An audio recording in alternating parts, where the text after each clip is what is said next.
विश्व की number 1 company होगी एस्क्लेपियस वेलनेस।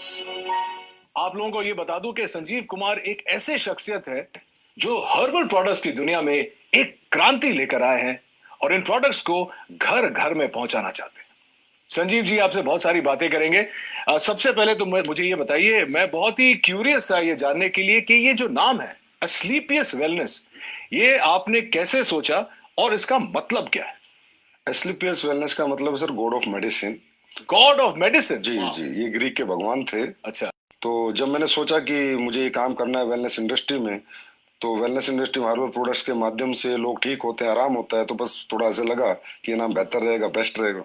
एस्क्लेपियस, क्योंकि मैंने वैसे तो पढ़ा लिखा हूं लेकिन ये शब्द मैंने भी नहीं सुना था। जब आपने शुरुआत की तो जाहिर सी बात है कि आपके आगे पीछे कोई गॉडफादर नहीं था, कोई मदद शायद नहीं मिली हो, तो आज आप इस मुकाम पर पहुंचे हैं। शुरुआत कैसे हुई? शुरुआत हुई कि मेरे फादर साहब बीमार हो गए थे, तो उन्हें टीबी हो गया था। तो टीबी होने के बाद उनके फेफड़ों में पानी भर गया था। तो पानी, जब डॉक्टर ने कहा कि पानी निकालना पड़ेगा, फिर 9 महीने का उन्हें मेडिसिन दिया गया था। तो टीबी की जो मेडिसिन है ना, काफी हैवी होती है, तो बॉडी काफी वीक हो जाती है टीबी की मेडिसिन लेने से। इम्यूनिटी भी कम हो जाती है। जी, इम्यूनिटी भी कम हो जाती है। तो मेरे किसी दोस्त ने कहा, अरे एक हर्बल प्रोडक्ट तू यूज कर, क्या पता तेरे पापा जल्दी रिकवर हो जाए। तो मेरे पापा सिर्फ 3 महीने में रिकवर हो गए। वहां से मुझे सोच आई। संजीव जी, जब भी हम लोग कोई नई चीज, कोई नया बिजनेस, कुछ भी नया शुरू करते हैं, तो जो हमारे सबसे करीबी होते हैं, जो दोस्त होते हैं, खासकर जब आप छलांग लगाते हैं, तो लोग सोचते हैं कि अरे यार ये तुझसे नहीं होगा, इतना बड़ा क्यों सोच रहा है। आई एम श्योर कि आपके साथ भी शुरुआत में ऐसा हुआ होगा। कुछ बताना चाहेंगे आपके शुरुआती दौर के बारे में? हाँ, जब इंसान सर अपनी मतलब जो उसके एसेट्स हैं, या जो उसकी नॉलेज है, या उसका टैलेंट है, या उसका बैकग्राउंड है, उसके अनुसार अगर सोचता है, तो सब लोग कहते हैं कि हाँ ये हो सकता है। लेकिन अगर कुछ इंसान बड़ा सोच लेता है अपनी सोच से, तो सभी लोग रोकते हैं, टोकते हैं, और उन्हें लगता नहीं है कि भाई इतना पढ़ा लिखा भी नहीं है, इतना टैलेंटेड भी नहीं है, इसके पीछे इतना बैकग्राउंड भी नहीं है, तो शायद ये नहीं कर पाएगा। तो होता ही है सर, वो तो मैं कहता हूँ कि अपने ही टोकते हैं, बाहर वाले अपने ही टोकते हैं। हाँ, बाहर वाले तो इंतजार करते हैं कि देखते हैं क्या करेंगे क्या करेंगे, लेकिन अपने ही टोकते हैं। आपके साथ ऐसा कुछ हुआ था? जब मेरे तो मदर फादर को बिलीव नहीं था कि मैं कुछ कर पाऊंगा। एक सवाल जो जहन में आ रहा है कि आपने खुद ही कहा कि आपका बैकग्राउंड ये नहीं था, तो आपने एस्क्लेपियस वेलनेस खोलने की सोची कैसे और कब? सर, मैं हमेशा से सोचता था लाइफ में, मैं पहले जॉब में था तो सोचता था कोई अच्छा बिजनेस करना है। तो जब मैं बिजनेस के बारे में सोचता था, तो एक थॉट हमेशा आती थी कि यार बिजनेस करने के बाद गालियां बहुत मिलती हैं, बिजनेसमैन को लोग पसंद नहीं करते। उसके पीछे रीजन ये है कि लोगों की नीड होती है, वो सामान भी खरीद के लाते हैं, लेकिन फिर भी कहते हैं यार ये लालची है, इन लोगों ने ज्यादा पैसा ले लिया। तो मैंने कहा कोई ऐसी इंडस्ट्री चुनूं, कुछ ऐसा सोचूं कि मैं लोगों से पैसे भी कमा लूं और लोग भी पैसे कमा ले, लेकिन जो प्रोडक्ट मैं उन्हें दूं उसके बाद मुझे ना मतलब डिग्रेड ना करे और कहें यार मजा आ गया आपके प्रोडक्ट को लेके, और प्रॉफिट भी मिल जाए और लोगों की दुआएं भी मिल जाए। इससे अच्छा कुछ हो नहीं सकता। तो फिर मुझे समझ में आया ये वेलनेस इंडस्ट्री है, और वो भी हर्बल प्रोडक्ट्स के साथ अगर मैं काम करूंगा और लोगों को अच्छे प्रोडक्ट दूंगा, लोगों को उसके फायदे आएंगे, रिजल्ट्स आएंगे, तो डेफिनेटली लोग मुझे दुआएं भी देंगे और एक अच्छी कंपनी भी हमारी ग्रो करेगी और लोग भी हमारे साथ ग्रो करेंगे। संजीव जी, एक बहुत इंटरेस्टिंग बात है आपके बारे में जो शायद कंज्यूमर्स नहीं जानते, कि आपने ये सब करने से पहले 16 साल आपने भारतीय सेना में बिताए। जी सर। अरे सर, इसके बारे में तो कुछ बताना ही पड़ेगा। हाँ, जब मेरी जीवन की शुरुआत हुई थी, तो शुरू मेरे फादर जो है वो आर्मी में थे, तो हमारा पूरा परिवार पीढ़ियों से आर्मी में। तो मुझे भी आर्मी बहुत पसंद थी। मैंने इतना जरूर कहा था फादर से, मैं लॉन्ग लाइफ सर्विस तो नहीं करूंगा, लेकिन एक बार फौजी जरूर बनूंगा, क्योंकि जो फौजी बन के जो मिलता है सीखने को, समझने को, या जो मेहनत का जज्बा, या जो कॉन्फिडेंस मिलता है, या जो जीतने की जो आदत मिलती है, वो अपने आप में मतलब किसी इंस्टीट्यूट में नहीं मिल सकती। वो फौज की नौकरी करके वो कोई सिखा नहीं सकता है आपको। जी जी जी। कहाँ क्या पोस्टिंग थी, कुछ बताएंगे उसके बारे में? हाँ, मेरी पोस्टिंग अहमदनगर रही है, हिसार रही है, हम अपना कश्मीर में पुलवामा डिस्ट्रिक्ट जो आज पुलवामा में मिलिटेंसी और 55 आरआर में मेरी पोस्टिंग रही है। और जब वो 55 आरआर खड़ी हुई थी, तो सबसे पहले शिकार भी हम लोगों ने किए थे। अच्छा। तो मिलिटेंसी के साथ भी 3 साल निकाले हैं। उसके बाद मैं नाभा भी रहा हूँ और पठानकोट भी रहा हूँ। दोस्तों, मैं आपको ये भी बताऊं कि संजीव जी का जो बिजनेस मॉडल है वो उन सिद्धांतों पर आधारित है जहां लोग अपनी शर्तों पर आर्थिक स्वतंत्रता का जीवन बिता सकते हैं। लेकिन शुरुआत में ऐसा नहीं था। लोगों के मन में कहीं ना कहीं ये नेटवर्किंग इंडस्ट्री को लेकर बहुत सारे नेगेटिव विचार थे। चलिए जानते हैं कि इसका कारण क्या था, Sanjeev ji. Sir direct selling जो इंडस्ट्री है ये बहुत ही इथिकल है और इसका नेचर ऑफ वर्क भी बहुत ब्यूटीफुल है। यहाँ कोई भी आदमी अपना भविष्य बना सकता है, लेकिन ये मॉडल ऐसा है कि इसमें ग्रोथ भी अच्छी आती है, समय से आती है और कोई भी व्यक्ति ग्रोथ कर लेता है और ये प्रॉफिटेबिलिटी भी इसमें अच्छी है, इंडिविजुअल के लिए भी और कंपनीज के लिए भी। तो इस मॉडल को कॉपी करके कुछ लोगों ने ये वे ऑफ वर्किंग कॉपी करके कुछ गलत कंपनियां मार्केट में आती हैं। जो होती हैं 200 रुपए दो, 400 रुपए देंगे या आप 1,000,000 रुपए दे दो तो महीने के 3-3 हजार की सैलरी देंगे। Salary based company, money rotation कंपनियां कहते हैं, चिट फंड कंपनियां कहते हैं। तो ऐसी बहुत सी कंपनियां इन डायरेक्ट सेलिंग मॉडल की आड़ में आके और मार्केट को गंदा कर जाती हैं। तो फिर जब हम लोग भी मार्केट में जाते हैं तो लोग हमें भी उन्हीं नजर से देखते हैं। हम प्रोडक्ट बेस हैं, हमारी फैक्ट्री है, मैन्युफैक्चरर हैं, लेकिन लोग इसी नजर से देखते हैं कि वो धोखे चार करने वाले तो नहीं। तो इस वजह से बहुत सी कंपनी आई, उन्होंने बहुत मार्केट गंदा किया। अब गवर्नमेंट काफी सख्त हुई है, काफी अच्छे रूल्स लेकर आई है और डायरेक्ट सेलिंग के लिए अलग से रूल्स लेकर आई है। जो इथिकल कंपनीज है, कंज्यूमर अफेयर्स इन्वॉल्व हो गया अभी इसमें। तो अब जाके थोड़ा सा मार्केट धीरे धीरे पॉजिटिव हो रहा है और यंगस्टर भी इस बिजनेस की तरफ धीरे धीरे खिंच रहा है और इसको समझ रहा है। आपके साथ हुआ था ऐसे शुरुआत में कि लोग भी आपको देखते थे कि पता नहीं संजीव जी क्या कहना चाह रहे हैं, क्या बेचेंगे, कैसे? सर शुरुआत में ऐसा नहीं हुआ कि हम जाते तो लोग मिलते नहीं थे। अच्छा। भाई ये तो वही लोग हैं जो टोपी पहनाते हैं। तो इसी कारण से, क्योंकि इंडस्ट्री खराब कर दी गई, जबकि इंडस्ट्री यूएसए और कनाडा अगर हम जाएं, जी जी। आउटर कंट्रीज, तो बहुत रिस्पेक्ट है इस इंडस्ट्री का, बहुत रिस्पेक्ट से इसको देखा जाता है। क्योंकि वहाँ इथिकल कंपनी है, लाइक एमवे आपने सुना होगा, हर्बल लाइफ सुना होगा, ये अच्छी अच्छी एफएलपी हैं, ये अच्छी अच्छी कंपनियां हैं और बहुत सालों से ये लोग काम कर रहे हैं और बहुत अच्छी ग्रोथ यंगस्टर्स ने यहाँ पाई है। किसी भी एज उम्र के इंसान ने यहाँ पर अच्छी ग्रोथ भी पाई है, सक्सेस भी पाई, और कंपनियां भी आज बहुत अच्छे लेवल पर है और बहुत अच्छे सभी कंपनियां प्रोडक्ट भी बना रही है। भारतीय सेना से सेवानिवृत्त होने की वजह से ही शायद संजीव देश और देशवासियों को सबसे आगे रखते हैं और हमेशा बेहतरीन उत्पादों को हमारे तक लाने की पूरी पूरी चेष्टा करते हैं। संजीव के जीवन और उनके डायरेक्ट सेलिंग मॉडल के बारे में बहुत कुछ जानना है, लेकिन इस छोटे से ब्रेक के बाद कहीं मत जाइएगा।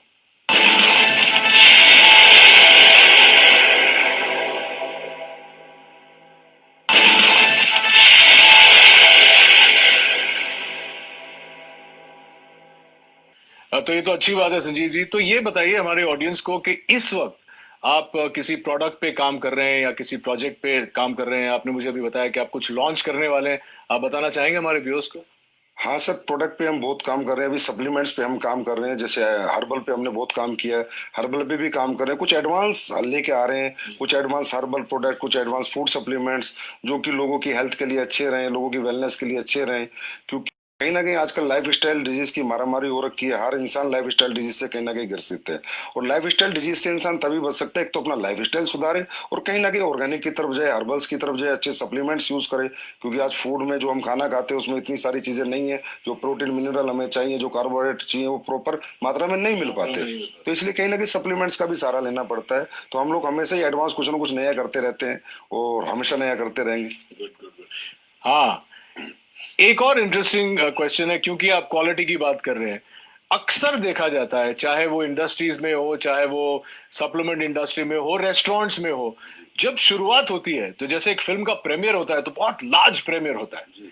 उसके बाद धीरे धीरे जो होता है वो क्वालिटी प्रोडक्ट्स की और खाने की और टेस्ट की और इन चीजों की जो क्वालिटी है वो हमेशा डिक्लाइन होती जाती है समय के साथ साथ। हमारे कुछ दोस्त हैं रेस्टोरेंट बिजनेस में, वो बोलते हैं कि यार एक बार लोग यूज्ड टू हो जाते हैं इस जगह में आने के लिए तो इतनी खिचखिच नहीं होती है। क्या आपका मानना है कि ये आपकी इंडस्ट्री में भी होता है और क्या आप इससे सहमत हैं? बिजनेस सेंस पे डिपेंड करता है, उसकी मेंटलिटी पे डिपेंड करता है कि वो कहाँ तक जाना चाहता है, कितना बिजनेस करना चाहता है, लोगों के दिल में रहना चाहता है या दिमाग में रहना चाहता है, निकलना चाहता है। होता है सर, क्या होता है कि एक प्रोडक्ट आपने 10 साल पहले बनाया, उसकी कॉस्ट 1 रुपए थी, तो 10 साल बाद जो इंग्रेडिएंट आपका आ रहा है उसकी कॉस्ट 1.5 रुपया हो गई। तो जो ओनर्स होते हैं या बिजनेसमैन होते हैं डर जाते हैं कि यार मैं इसको 4 रुपए का बेच रहा था, अगर 6 का किया तो लोग कहीं ना कहीं मेरा प्रोडक्ट खरीदना बंद कर देंगे। तो ये जो कॉम्पिटेटिव मार्केट है सस्ता महंगे वाला, कि सस्ता लेंगे या लगातार इसी रेट में देंगे, डरे हुए लोग हैं। फियर होता है बिजनेसमैन को, फियर मुझे बिल्कुल नहीं होता। मेरा जैसे ही रेट बढ़ता है इंग्रेडिएंट्स का, अभी पीछे अभी जो सिचुएशन कोविड की थी, तुलसी के रेट हाइप हुए, अश्वगंधा हाइप हुआ, गिलोय हाइप हुआ, तो मैंने भी अपने प्रोडक्ट के थोड़े बहुत रेट इंक्रीज कर दिए, पर मैंने आज तक क्वालिटी नहीं कराई।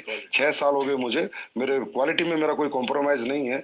क्योंकि क्वालिटी एक ऐसी चीज है जो कस्टमर को आपके पास बार बार ला सकती है। आप प्रेशर सेलिंग, कन्वेंस सेलिंग एक बार कर सकते हो, लेकिन रीसेलिंग तो आपके क्वालिटी प्रोडक्ट्स ही करेंगे।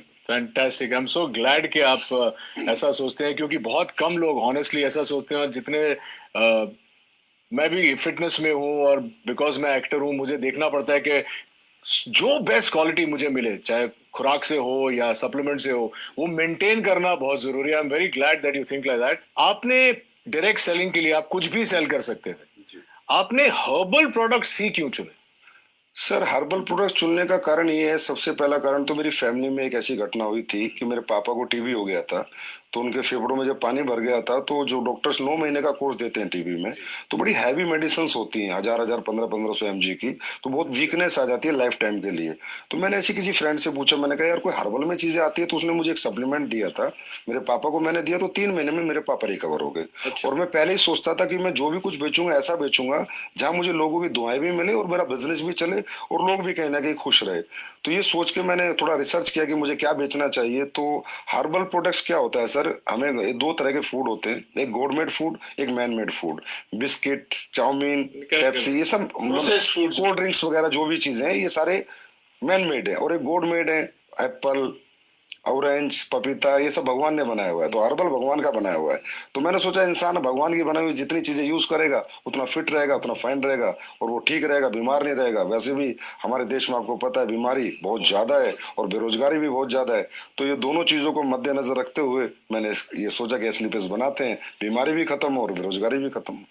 तो चलिए अब जानते हैं इनकी प्रोडक्शन यूनिट के बारे में। ये डायरेक्ट सेलिंग तो करते ही हैं, लेकिन ये खुद प्रोड्यूस भी करते हैं, विच इज वाई इनकी क्वालिटी कभी भी नहीं गिरती है। कुछ बताइए प्रोडक्शन यूनिट के बारे में। Sir production unit direct selling में होना निहायत ही जरूरी है। अगर डायरेक्ट सेलिंग आप करें, डायरेक्ट सेलिंग मतलब आपका प्रोडक्ट फैक्ट्री में बने, आपके डायरेक्ट सेलर के पास आए और सीधा कस्टमर तक दे, that is called pure real ethical direct selling. अगर आप कई थर्ड पार्टी मैन्युफैक्चरिंग करा रहे हैं, फोर्थ पार्टी करा रहे पता ही नहीं हैं, कैसे। तो आपको पता ही नहीं कि वो डायरेक्ट सेलिंग नहीं हुई, वो एक तरह की ट्रेडिंग हुई। तो ये मेरे दिमाग में पहले दिन से था कि अगर मैं डायरेक्ट सेलिंग करूंगा तो प्योर डायरेक्ट सेलिंग करूंगा। तो आज हमारी सर 2 फैक्ट्रियां ऑलरेडी हैं और 2 फैक्ट्रियां भी हमारी बन रही हैं। प्रोडक्शन यूनिट में 400 के पास लोग काम करते हैं। बहुत बड़ी R&D टीम है, बहुत बड़े लैब हमने स्टेब्लिश कर रखा है, जिसके प्रोडक्ट की गुणवत्ता बरकरार रहे, गुणवत्ता बनी रहे, क्वालिटी बनी रहे। तो जयपुर में सर सीतापुरा में हमारी मैन्युफैक्चरिंग यूनिट्स हैं और अभी हमारी काफी 1 लाख स्क्वायर फीट में एक नई मैन्युफैक्चरिंग यूनिट तैयार हो रही है और 6 महीने बाद फिर 1 लाख स्क्वायर फीट में दोबारा एक तैयार। Very very impressive. मैंने कुछ देर पहले R&D के बारे में बात किया था, और अब आप कह रहे हैं कि आपकी खुद की जो प्रोडक्शन यूनिट है, तो आप क्वालिटी कंट्रोल करते हैं। तो सोर्सिंग के बारे में आपका मतलब, उसमें भी आपका 100% योगदान है कि सोर्सिंग भी आप खुद ही करते हैं, R&D के ऊपर भी आप बैठते हैं? जी सर, सोर्सिंग ही सबसे बेस है सर। अगर प्रोडक्ट का आपके इंग्रेडिएंट्स, रॉ मटेरियल की सोर्सिंग अच्छी नहीं होगी, क्योंकि देखिए सर रॉ मटेरियल भी ट्रेडर ही बेच रहे हैं। अब हमारे देश में तो ये है कि जी अश्वगंधा का ओरिजिनल का रेट है 1300 रुपए और आप कहोगे मुझे एक्सट्रैक्ट दे दे, तो बोला 5:1 का ले ले 1300 रुपए। मतलब जहाँ 5 किलो का 6500 रुपए रेट है, 1300 का एक्सट्रैक्ट मिल रहा है, तो प्योर एक्सट्रैक्ट हो ही नहीं सकता। इसलिए सोर्सिंग में हमें बहुत ज्यादा सीरियस रहना पड़ता है, समझदार बन के सोर्सिंग करते हैं। तो हम लोग ज्यादातर जंगलात की सोर्सिंग करते हैं, मध्य प्रदेश जंगलात, उत्तराखंड जंगल से गवर्नमेंट के जो इंग्रेडिएंट्स, गवर्नमेंट की जो सोसाइटी है उनसे हम प्रोडक्ट खरीदते हैं, प्लस कॉन्ट्रैक्ट फार्मिंग कराते हैं। और तकरीबन हम कोशिश करते हैं कि हमें रॉ हर्ब्स अच्छी मिले, क्योंकि सर रॉ हर्ब्स अच्छी होंगी तभी प्रोडक्ट बनेंगे, नहीं तो अच्छे नहीं बन सकते। और इतने प्रोडक्ट्स आप जो ऑर्गेनिक सोर्सिंग करते हैं, उसके बाद का प्रोसेस भी R&D करते हैं? जी, उसके बाद R&D बहुत होती है सर। प्रोसेसिंग बनता है, उसकी स्टेबिलिटी टेस्ट होता है, 1-1 साल 3-3 महीने के टेस्ट हैं, 6-6 महीने के टेस्ट हैं। स्टेबिलिटी उसकी कितनी है, वो गर्मी में खराब तो नहीं होगा, इस किस मौसम को सभी मौसम में सूट करेगा नहीं करेगा। तो काफी अच्छा लंबा चौड़ा प्रोसेस होता है, उसके बाद प्रोडक्ट बाजार में आता है। दोस्तों, कहते हैं कि हर्बल प्रोडक्ट्स आपकी जिंदगी बदल सकता है, और एस्क्लेपियस वेलनेस ने इसे अक्षरशः साकार कर दिखाया अपने बेहतरीन वेलनेस प्रोडक्ट्स और डायरेक्ट मार्केटिंग मॉडल के जरिए। अपने इन्हीं प्रयासों के लिए संजीव कुमार जी को भारत के पूर्व राष्ट्रपति श्री प्रणब मुखर्जी ने चैंपियंस ऑफ चेंज अवार्ड से नवाजा। संजीव के साथ बहुत सारी बातें करेंगे, लेकिन इस छोटे से अंतराल के बाद कहीं जाइएगा मत।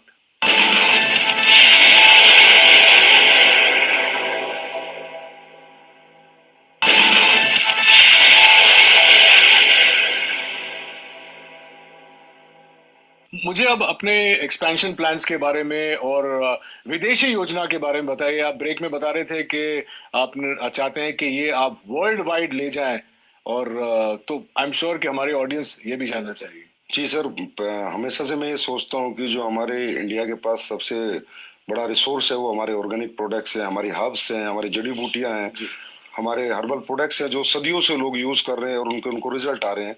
लेकिन आज बाहरी कंट्रियों में भी अभी ये लोग मानने लगे हैं। अभी खासकर ये सिचुएशन जो है इसमें सबको बिलीव हो गया पता चल गया है। कि इम्यून सिस्टम स्ट्रांग होना चाहिए और स्ट्रांग करने के लिए जो हमारी हर्ब्स है, तुलसी है, गिलोय, अश्वगंधा बहुत अच्छा काम करती है। तो मेरा 100% प्लान है कि एक दिन वर्ल्ड की हर कंट्री में एसएलपीएस वेलनेस या अपना हर्बल बिजनेस करेगी, डायरेक्ट सेलिंग करेगी, और उसी प्लान के अनुसार ही मैं अपने सेटअप और अपने बैकअप तैयार कर रहा हूँ। और आपको अगले 2-3 साल में देखने को मिलेगा कि किसी ना किसी कंट्री में हम लॉन्च हो चुके होंगे। संजीव जी, एक सवाल जो मैं पूछना चाह रहा था वो ये है कि अक्सर लोगों का ये मानना है, मेरा भी ये मानना है कि आप अगर मध्य वर्ग से शुरू करते हैं या लोअर मिडिल क्लास से शुरू करते हैं, बहुत वक्त लग जाता है अमीर बनने में, पैसे कमाने में, बहुत जद्दोजहद करनी पड़ती है। लेकिन आपका ये मानना है कि डायरेक्ट सेलिंग करके you can get rich quick and do it the right way. इसके बारे में कुछ बताइए, क्योंकि हमारी जो युवा पीढ़ी है वो इस वक्त आपका शो देख रही है और वो भी जानना चाहती है कि हाउ। नहीं सर, बहुत जल्दी बहुत अमीर नहीं बन सकता, लेकिन हाँ कम समय में बहुत अमीर बन सकता है। तो डायरेक्ट सेलिंग युवा की अगर मैं बात करूं, यंगस्टर्स की मैं बात करूं, तो हर यंगस्टर आज स्ट्रगल कर रहा है और सोच रहा है कि मुझे सरकारी नौकरी मिले, प्राइवेट मिले, या कोई मैं अपना बिजनेस करूं। और ये सब चीजों में सर मैंने कहा कि डिग्रियां लगेंगी, पैसे लगेंगे, एसेट्स लगेंगे, तो ये सबके पास नहीं होता। इसलिए बहुत से लोग बेरोजगार हैं, अनएम्प्लॉय रहते हैं, जबकि उनके पास टैलेंट होता है, उनके पास कॉन्फिडेंस होता है, उनके पास मेहनत करने का जज्बा होता है। और यंगस्टर जज्बा कैरियर बनाने का एक बुजुर्ग के पास तो नहीं होता सर। तो मैं हर यंगस्टर से एक आह्वान जरूर करूंगा कि आप इस इंडस्ट्री में लगातार काम करें या ना करें, पर एक बार करके जरूर देखें और इस इंडस्ट्री के नेचर ऑफ वर्क को देखें। इसकी स्किल्स यहाँ पर डेवलप होंगी, आपकी पर्सनैलिटी यहाँ पर डेवलप होंगी। और अगर आप इस काम में कामयाब नहीं भी हो पाए तो भी इसकी जो स्किल्स और जो पर्सनैलिटी और जो ट्रेनिंग मॉडल है वो अगर आपने ले लिया तो दुनिया के किसी भी काम में आप कामयाब हो सकते हैं। क्योंकि ये इंडस्ट्री सर कंप्लीट इंडस्ट्री है, सही कहें तो कंप्लीट लाइफ है।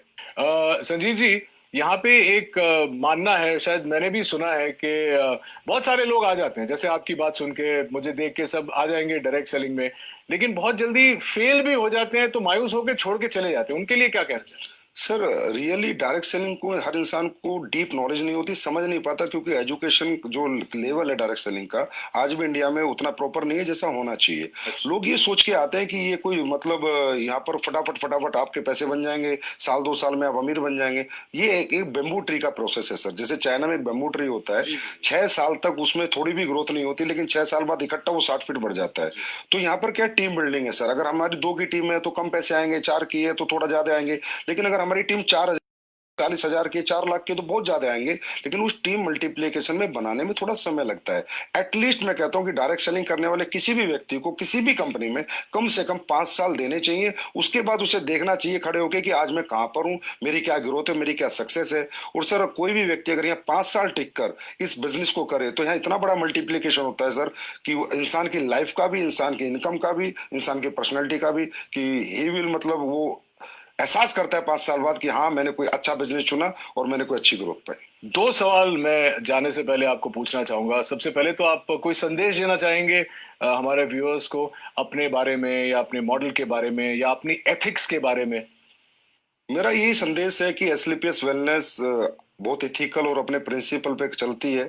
हमारी अपनी वैल्यूज हैं और हम लोग यही सोचते हैं कि हम बेहतर से बेहतर प्रोडक्ट कैसे बनाएं, बेहतर से बेहतर सर्विस कैसे दें, और लोगों को प्रोडक्ट देने के बाद उन्हें रिपीट अपने पास लेके आए और लोग कहें कि हमने यूज किया प्रोडक्ट, हमने पैसे नहीं गंवाए, और ये प्रोडक्ट जिस पर्पज से हमने लिया था वो पर्पज हमारा सोल्व हो गया।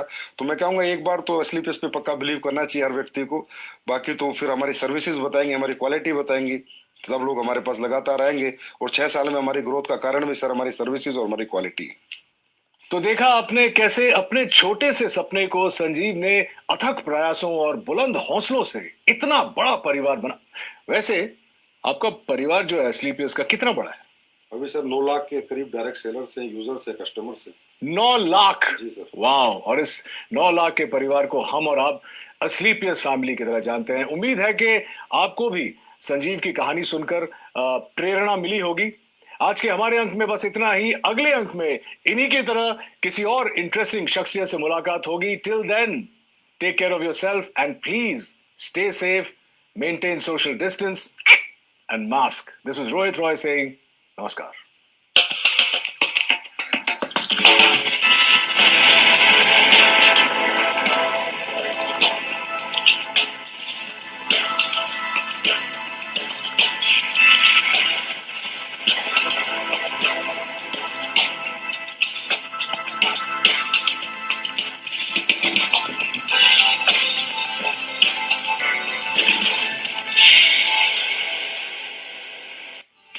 देश में वित्त मंत्री तो एक ही है और बजट भाषण भी सब जगह से है। 400 से ज्यादा न्यूज चैनल्स। आपको कहां देखना है? जरा सोचिए, आपको बजट समझाएगा कौन? सिर्फ जी बिजनेस। जब दुनिया रुक गई, हमें रुकने नहीं दिया हमारी फेसबुक कम्युनिटी ने। एक पोस्ट, उस पे एक क्वेरी, एक कमेंट, एक लाइक, एक शेयर, एक डीएम और हो गई हमारी नई शुरुआत। सोशल डिस्टेंसिंग से डिस्टेंस निकल गया, फोन पे दुकान का शटर खुल गया,